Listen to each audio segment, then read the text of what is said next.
This channel does not promote any violent, harmful, or illegal activities. All content provided by this channel is meant for an educational purpose only. আচ্ছা, দুটো জিনিস তো আমরা এতদিনে পরিষ্কার বুঝে গেছি। বিরোধী দল সব সময় তাদের যারা বিরোধী, মানে নর্মাল বিরোধীরা শাসককে আর শাসকরা তারা বিরোধীদের, তাদের লোকজন সবসময় বিরোধী পক্ষকে কোথাও গিয়ে প্রশ্নের মুখে ফেলবেন, কোথাও গিয়ে বিভিন্ন আওয়াজ টাওয়াজ দেবেন।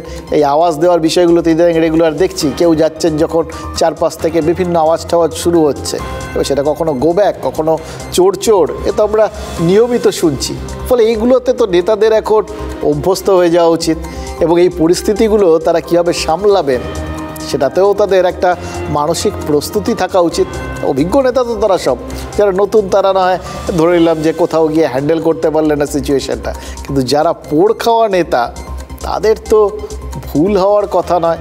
কি করবেন কে, এবং তার পরিপ্রেক্ষিতে তার ব্যবহারটা কীরকম হবে, নাকি আসলে কোথাও গিয়ে মানুষের সঙ্গে একটা বেসিক দূরত্ব রাখতেই সব দলের নেতাই অভ্যস্ত হয়ে গেছেন। সাধারণ মানুষ কাছাকাছি আসা চলবে না, তারা তাদের মতো বলবেন, তাদের মতো করবেন, তাদের মতো প্রতিশ্রুতি দিয়ে চলে যাবেন। তারা যখন চাইবেন একটু কাছে গিয়ে লোকজনের সঙ্গে কথাবার্তা বলবেন, কিন্তু লোকজন স্বতঃপ্রবৃত্ত হয়ে কথা বলতে আসবে সেটা চলবে না, মানে একটা দূরত্ব দরকার। আচ্ছা, নেতাদের সঙ্গে কখন দূরত্ব তৈরি হয় ভোটারদের? এক, তারা যদি দুর্ব্যবহার করেন, আর দুই, তারা যদি out of sight out of mind হয়ে যান। চোখে দেখা নাই, তোমার দেখা নাই গো, তোমার দেখা নাই। এবার দেখা না পেলে ওই যদি দেখা না দিবে বন্ধু কথা কইও না, এইটা তো কেউ না কেউ বলতেই পারে।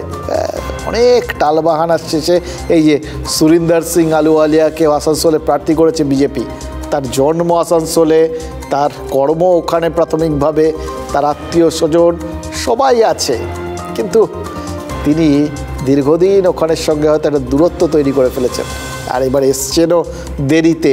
ফলে কোথাও গিয়ে ভাবা হয়েছিল যে যেহেতু জন্মকর্ম সব ওখানে, আত্মীয় স্বজন সব আছেন, দেরিতে তাকে নামালেও তিনি পরিবেশ পরিস্থিতির সাথে খাপ খাইয়ে নিতে পারবেন। কিন্তু আলুওয়ালিয়া কি স্বীকার করছেন জানেন? এই পরিস্থিতি বুঝতে তার কিছুটা সময় লাগবে। নিজের এলাকা, সেই এলাকা চিনতে এত সময় লাগছে কেন? আসলে দীর্ঘদিন এলাকার মানুষ তার দেখা পাননি, তিনিও এলাকার সঙ্গে দূরত্ব তৈরি করেছিলেন। তাই যতই জন্মসূত্রে তিনি আসানসোলের মানুষ হন, আলুওয়ালিয়াকে এতদিন যারা দেখেননি আসানসোলের সেই ভোটাররা যদি বলেন যে দেখা না দিলে বন্ধু কথা কইও না, তাহলে তো আলুওয়ালিয়া মহা মুশকিলে পড়বেন। হয়তো সেটা ভেবেই তিনি হয়তো খানিকটা সে কী অবস্থায় রয়েছেন, বলছেন একটু সময় লাগবে। কিন্তু এক্ষেত্রে তার সহায়তা করতে পারেন স্থানীয় বিজেপি কর্মীরা। বিজেপি কর্মীরা যারা অ্যাকচুয়ালি এক্ষেত্রে তার ওই ত্রাতা মধুসূদন হতে পারেন, তারা কি সত্যিই তাদের প্রার্থীকে সেরকম খোলা মনে গ্রহণ করতে পারছেন? আসানসোলের ভূমিপুত্র সুরিন্দর সিং আলুওয়ালিয়া আসানসোলের প্রচারে নেমে কি বলছেন?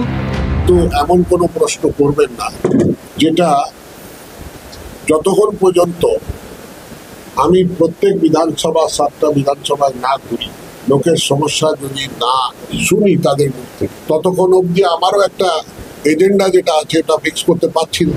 প্রার্থী হয়েছেন অথচ সমস্যার কথা জানেন না। জায়গা তো অপরিচিত নয়, এখানেই দীর্ঘদিন কাটিয়েছেন, এখনও পাশের কেন্দ্র বর্ধমান, দুর্গাপুরের সাংসদ, আসানসোলের সমস্যা জানেন না। সমস্যার কথা না জানলে সমাধানের কি প্রতিশ্রুতি দেবেন? প্রশ্ন উঠছে বিজেপি প্রার্থীর প্রশ্ন ঘিরেই। কাঁটা দলের মধ্যে বিক্ষোভ। इसको देखिए हम भाजपा करते इसलिए भाजपा करते हैं, नहीं रोक रहा है। যখন বিজেপির প্রার্থী বিজেপির লোকসভা প্রার্থীর সামনে বিরোধ করছে, মানে ও বিজেপি করছে। আলুওয়ালিয়া অবশ্য নিজের ওজন বোঝাতেই ব্যস্ত।